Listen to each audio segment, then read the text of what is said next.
Hello students, स्वागत है आपका सक्सेस विद यू के यूट्यूब चैनल पर।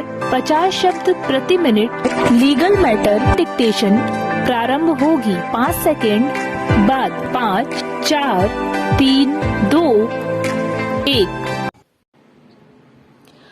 अभियुक्त की ओर से विद्वान अधिवक्ता का तर्क है कि उसने कोई अपराध कारित नहीं किया है, पूर्णविराम। उसे प्रस्तुत मामले में झूठा फंसाया गया है, पूर्णविराम।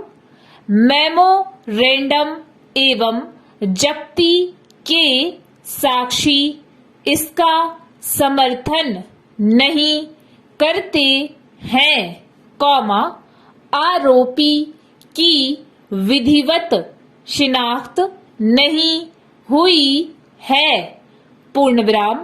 जब्तशुदा संपत्ति की भी विधिवत शिनाख्ती नहीं हुई है, पूर्णविराम।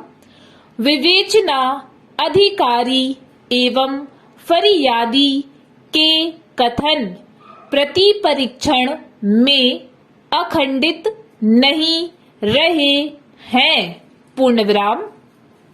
अभियोजन की साक्ष्य से अभियोजन का मामला विधिवत प्रमाणित नहीं हुआ है, अतः अभियुक्त को आरोपित अपराध से दोष मुक्त किया जावे, पूर्णविराम।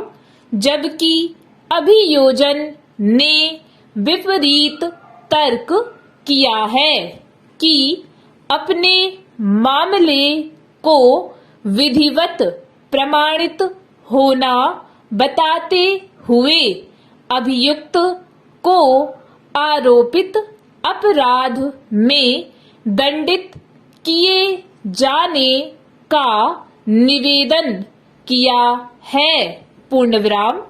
गौरतलब है कि जहां आरोपी अपराध के संबंध में साक्षियों से अज्ञात है, वहां पर पहचान कराने के लिए शिनाख्त कार्यवाही कराया जाना आवश्यक है, पूर्णविराम। शिनाख्त संबंधी कार्यवाही के पीछे संपूर्ण उद्देश्य इस बात की खोज करना होता है कि संदेहास्पद व्यक्ति ही वास्तविक अपराधी है या नहीं, पूर्णविराम। प्रस्तुत मामले में प्रदर्श P5 की रिपोर्ट का परिशीलन किए जाने पर पता चलता कि इसमें उन व्यक्तियों के नाम नहीं बताए गए हैं जिनके द्वारा फरियादी के साथ लूट कारित की गई थी, अपितु 18 से 19 साल की उम्र के लड़के होना बताया है, पूर्णविराम। ऐसी स्थिति में शिनाख्त कार्यवाही महत्वपूर्ण हो जाती है, पूर्णविराम। किए गए तर्कों पर गौर किया गया, पूर्णविराम। अपराध के स्वरूप व परिस्थितियों को देखा गया, पूर्णविराम। आरोपी के द्वारा फरियादी के साथ लूट की गई है, पूर्णविराम।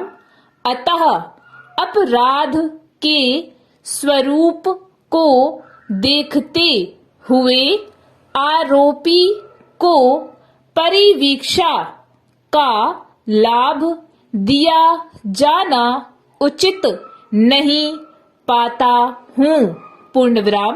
अतः ऐसी स्थिति में आरोपी के साथ नरम रुख अपनाया जाना उचित नहीं है, पूर्णविराम। प्रकरण की संपूर्ण परिस्थितियों को देखते हुए न्याय के उद्देश्यों की पूर्ति के लिए आरोपी को भारतीय दंड विधान की धारा 392 के आरोप में 3 वर्ष के कठोर कारावास तथा 2000 रुपए के अर्थदंड से दंडित किया जाना उचित पाता हूँ, पूर्णविराम। अतः उक्तानुसार दंड से दंडित किया जाता है, पूर्णविराम।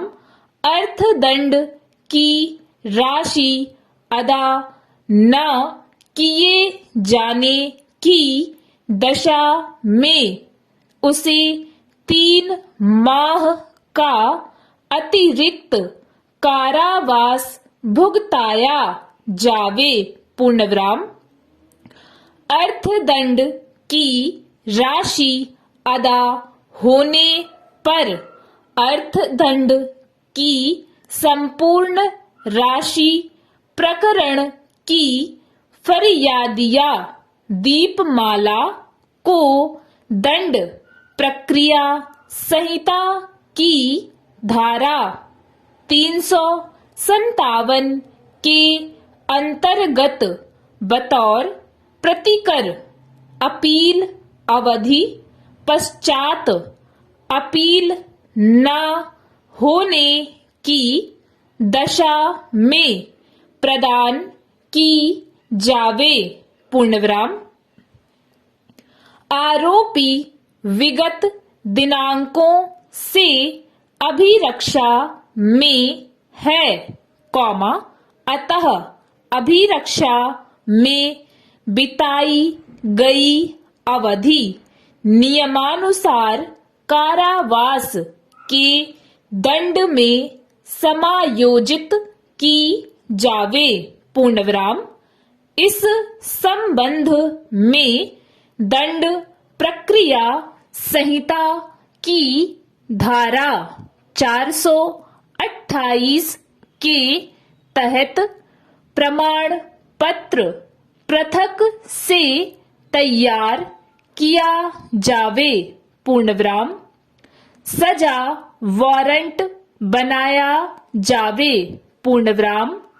अभियुक्त इस प्रकरण में जमानत पर है, पूर्णविराम।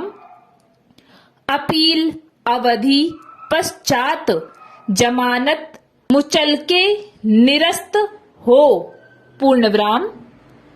अपील होने पर माननीय अपील न्यायालय के आदेश का पालन किया जावे, पूर्णविराम।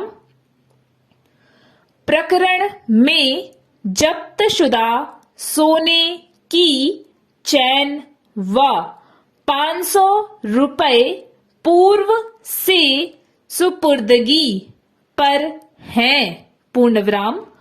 उक्त संपत्ति अपील अवधि पश्चात अपील न होने की स्थिति में सुपुर्ददार के पक्ष में भार मुक्त समझी जावे, पूर्णविराम।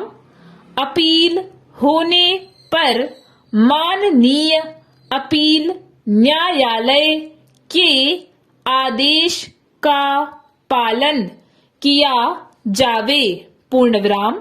निर्णय की प्रति अभियुक्त को निशुल्क प्रदाय की जावे। पूर्णविराम। Stop. Thank you for the watching. अगर आप अपनी तैयारी को और बेहतर बनाना चाहते हैं और अपना सिलेक्शन सुनिश्चित कराना चाहते हैं तो हमारे पेड कोर्स को अवश्य ज्वाइन करें। पेड कोर्स को ज्वाइन करने के लिए नीचे दिए गए नंबर पर संपर्क करें। Thank you.